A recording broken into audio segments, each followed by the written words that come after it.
So hello everyone, myself Ayush Pandey, second year MBBS student from CDMC Dehradun. तो ये छोटी सी video होने वाली है जिसमें मैं आपको जो हमारे उत्तराखंड के मेडिकल कॉलेज हैं, बोथ प्राइवेट एंड गवर्नमेंट, उनका फीस स्ट्रक्चर एक्सप्लेन करूंगा। तो देखो, गवर्नमेंट कॉलेज तो मैं खुद गवर्नमेंट कॉलेज में हूँ, तो अपने कॉलेज का फीस स्ट्रक्चर आपको एक्सप्लेन कर देता हूँ, क्योंकि स्टेट गवर्नमेंट कॉलेजेस का ओवरऑल पूरी स्टेट में फीस स्ट्रक्चर सेम होता है। तो देखो, ट्यूशन फीस की सबसे पहले बात करता हूँ। तो देखो, आपको 4 साल की फीस देनी है, first year, second year, third year and fourth year. जो फाइनल ईयर होता है, मतलब फिफ्थ ईयर होता है, दैट इज इंटर्नशिप। उसकी फीस नहीं देनी होती, उसमें आपको स्टाइपेंड मिलता है, क्योंकि उसमें आप हॉस्पिटल में काम करते हो। तो जो फर्स्ट ईयर होता है, दैट इज ऑफ 13 मंथ्स। और जो उसकी फीस है, ट्यूशन फीस, वो है 1.5 लाख। और ये आपको एडमिशन के टाइम जमा करनी है। और देखो, इसके साथ आपको शायद 15,000 एक्स्ट्रा जमा करने पड़ते हैं, दैट इज डेवलपमेंट फी, या जो भी वो होता है, जिसमें से 10,000 रिफंडेबल होते हैं। वो आपको एमबीबीएस के बाद वापस मिलता है। तो ट्यूशन फीस तो लेकिन 1.5 लाख है। फिर दूसरा है, सेकेंड ईयर भी 13 मंथ्स का है, और उसकी फीस भी 1.5 लाख है, दैट इज ट्यूशन फीस। फिर जो आपका थर्ड ईयर है, वो सबसे छोटा साल है, वो 10 मंथ्स का ही है, बट उसकी फीस 1.5 लाख ही है। ओके। फिर जो फाइनल ईयर है, दैट इज फोर्थ ईयर, वो 1.5 साल का होता है, यानी 1.5 ईयर्स, यानी कितने महीने हो गए, 18 मंथ्स। अब उसको डिवाइड किया गया है कि जो पहला साल है, यानी जो पहले 12 महीने हैं, उनकी फीस तो 1.5 लाख है, और उसके बाद जो 6 महीने हैं, उसकी फीस 75,000 है। और ये तो आपकी ट्यूशन फीस हो गई, जो आपको टोटल पड़ेगी। तो टोटल आपको ट्यूशन फीस आप खुद ही कैलकुलेट कर लो कितनी पड़ रही है। 1.5, 1.5, 1.5, 1.5, 6 लाख हो गए, और ये 75,000, 6,75,000 आपकी टोटल ट्यूशन फीस पड़ रही है। दूसरा, हॉस्टल का मैं बात करूँ, तो हॉस्टल का जो फीस है, वो है 6,000 रुपीज़ पर ईयर, यानी 500 रुपये पर मंथ। बट ये देना तो आपको एज अ डीडी 6,000 रुपीज़ ही दे है। फिर मेस की मैं बात करूँ, तो मेस वैसे तो चेंज होती रहती है, 2 या 3 मेस चेंज हो चुके हैं।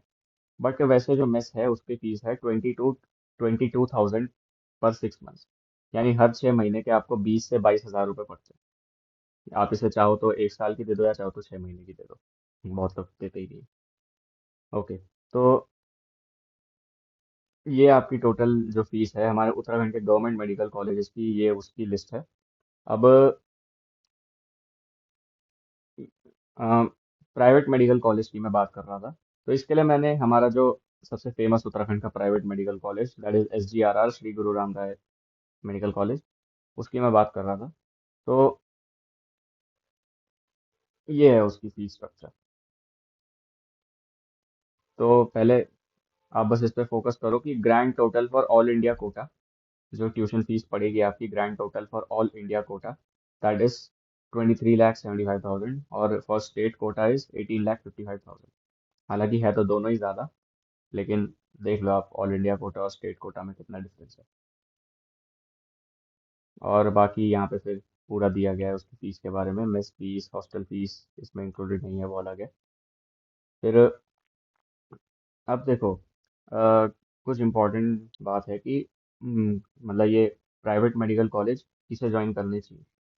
तो अब देखो, प्राइवेट मेडिकल कॉलेज का ना सिंपल है, इतनी सारी फीस है। अब आप सोचो कि अगर 1 साल की मान लो ये 19 लाख है या 23 लाख है, और टोटल फिर मेस और हॉस्टल का अलग पड़ेगा।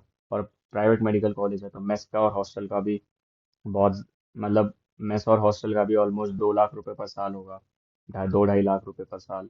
तो मोटा मोटा अगर आप हिसाब बिठाओ, ये ट्यूशन फीस, ये सारी फीस, फिर आपकी अलग से एग्जामिनेशन फीस भी होती है, और ये मेस हॉस्टल की फीस भी है, तो मोटा मोटा आपका 1 करोड़, ऑलमोस्ट 1 करोड़ या उससे थोड़ा ज़्यादा ही आपका हिसाब पड़ जाएगा, अगर आप प्राइवेट मेडिकल कॉलेज से यहाँ से एमबीबीएस करोगे। तो ये किसे ज्वाइन करना चाहिए, तो देखो, ये सिंपल बात है कि प्राइवेट मेडिकल कॉलेज एमबीबीएस के लिए उन्हीं के लिए हैं जिनके पास, जिनके लिए 1 करोड़ कोई ज़्यादा बड़ा अमाउंट नहीं है। जो अगर 1 करोड़ दे भी देंगे, तो उनको ऐसा लगेगा कि कोई फर्क नहीं पड़ता, बहुत है। अगर जिनकी मान लो कोई ऐसा पर्सन है जिसकी सेविंग ही 1 करोड़ है, कोई ऐसी फैमिली है जिसकी सेविंग ही टोटल 1 करोड़ है, तो आपको ही पता है, it is not worth it to give that for MBBS, क्योंकि आप 1 करोड़ दे तो दोगे, फिर एमबीबीएस के बाद आपकी सैलरी कितनी होगी, 60,000, 70,000, मैक्सिमम से मैक्सिमम 80 या 90,000 होगी, अगर आप रूरल एरिया में जाओगे जहाँ बहुत लोग जाना नहीं चाहते। तो वहाँ तो ये 1 करोड़ आप कहाँ से ही रिकवर कर पाओगे। 1 करोड़ मतलब, मान लो 1 लाख सैलरी है, उसमें से खुद के खर्चे भी करोगे, तो 1 करोड़ नहीं रिकवर कर पाओगे। तो सिंपल बात है, प्राइवेट मेडिकल कॉलेजेस उन्हीं के लिए हैं जिनके लिए 1 करोड़ कोई मायने नहीं रखते। इसके अलावा प्राइवेट मेडिकल कॉलेजेस किसी नॉर्मल मिडिल या थोड़ा सा अबव मिडिल क्लास बंदे के लिए भी नहीं है। सिंपल बात ये है। ओके।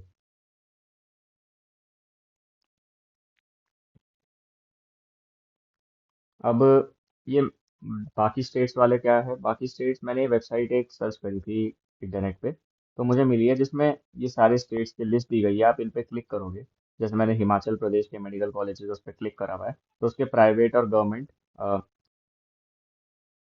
दोनों दोनों मेडिकल कॉलेजेस की जो फीस है उसकी लिस्ट यहाँ सामने आ चुकी है। तो ये इस वेबसाइट के लिंक मैं डिस्क्रिप्शन में दे दूंगा, यहाँ से आप अपनी डिजायर्ड स्टेट का भी देख सकते हो। तो ये थी छोटी सी वीडियो, और भी मैं ऐसी काउंसलिंग